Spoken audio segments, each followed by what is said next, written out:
குடமுழுக்கு நடைபெறாத திருக்கோயில்களை கணக்கெடுத்து திருப்பணிகள் நடத்தி குடமுழுக்கு நடத்துகின்ற வகையில் இன்றைய தினம் தமிழகமெங்கும் 13 திருக்கோயில்களில் குடமுழுக்கு நடைபெறுகின்றது.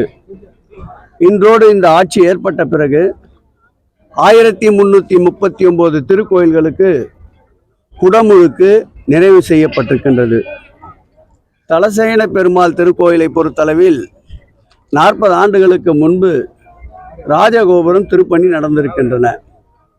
இந்த திருக்கோயிலுடைய திருப்பணி 1958ஆம் ஆண்டுதான் கடைசியாக நடந்திருக்கின்றது. ஆகம விதிப்படி 12 ஆண்டுகளுக்கு ஒரு முறை நடைபெற வேண்டிய திருப்பணி நடைபெறவில்லை. 65 ஆண்டுகள் பொறுத்து மாண்புமிகு தமிழக முதல்வர் திராவிட மாடல் ஆட்சியில்தான் இது போன்ற தாமதிக்கப்பட்ட திருப்பணிகள்லாம் மேற்கொள்ளப்பட்டு தற்போது திருப்பணிகள் நடந்து கொண்டிருக்கின்றன.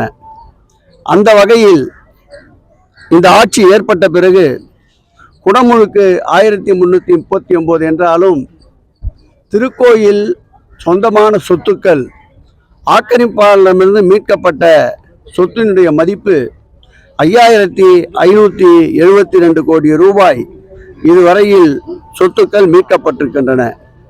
அதேபோல் இந்த ஆட்சி ஏற்பட்ட பிறகு திருக்கோயில்களுக்கு திருப்பணி செய்வதற்கு மாநில தொல்லியல் துறை அங்கீகாரத்தை பொறுத்தளவில் இதுவரையில் 8186 திருக்கோயில்களுக்கு திருப்பணிகள் மேற்கொள்வதற்கு அனுமதி வழங்கப்பட்டிருக்கின்றது. இவ்வளவு அதிக எண்ணிக்கையில் உள்ள அனுமதிகள் எந்த காலத்திலேயும் இந்து சமய தோன்றியதிலிருந்து நாம் அனுமதி வழங்கப்பட்டது இல்லை. அதேபோல் இந்த ஆட்சியில் மேற்கொள்ளப்பட்டு வருகின்ற பணிகள் 18788 பணிகள் இந்த ஆட்சியில் மேற்கொள்வதற்கு அனுமதி வழங்கப்பட்டிருக்கின்றன. இந்த பணிகளுடைய மதிப்பு 4157.50 லட்சம் கோடி செலவில் இந்த பணிகள் மேற்கொள்ளப்பட்டு வருகின்றன. இதில் உபயதாரர்கள் 7655 பணிகளை மேற்கொள்ளுகிறார்கள். உபயதாரர்களுடைய நிதியை பார்த்தால் 1225 கோடி உபயதாரர்கள் நிதி.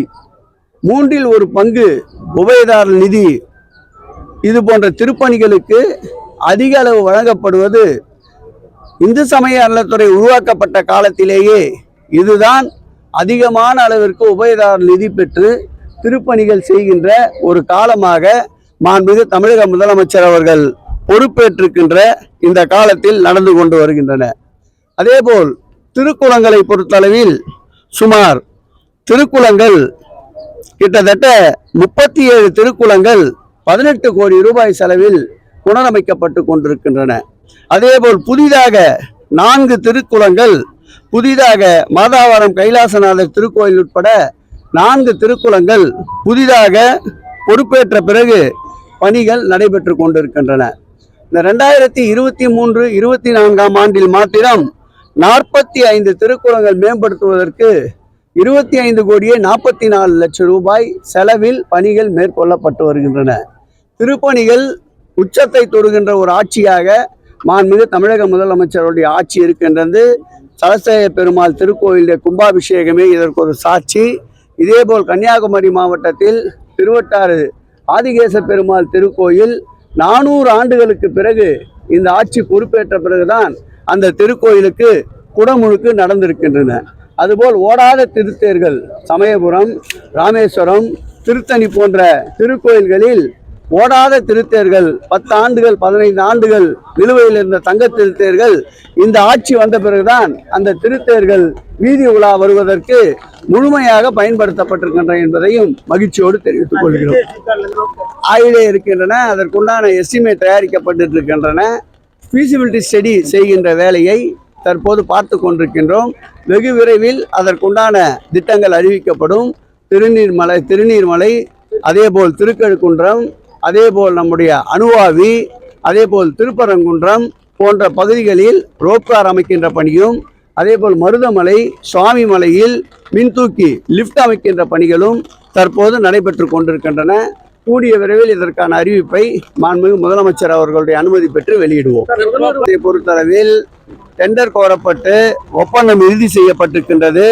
வெகு விரைவில் அந்த பேருந்து நிலையத்திற்குண்டான அடிக்கல் நாட்டு விழா நிகழ்ச்சி இந்த பிப்ரவரி மாதம் இறுதிக்குள் நடைபெறும். அந்த பணிகள் விரைவாக நடைபெற்று 18 மாதங்களில் மக்கள் பயன்பாட்டிற்கு அர்ப்பணிப்பதற்குண்டான திட்டமிடல் நடைபெற்றுக் கொண்டிருக்கின்றது. பாதகம் செய்பவரை கண்டால் நாம் பயங்கொள்ளலாகாது பாப்பா, மோதி மிதித்து விடு பாப்பா, அவர் முகத்தில் உமிழ்ந்து விடு பாப்பா. அண்மை செய்திகளை உடனுக்குடன் தெரிந்து கொள்ள இணைந்திருங்கள் இயம்நாடு தொலைக்காட்சியுடன்.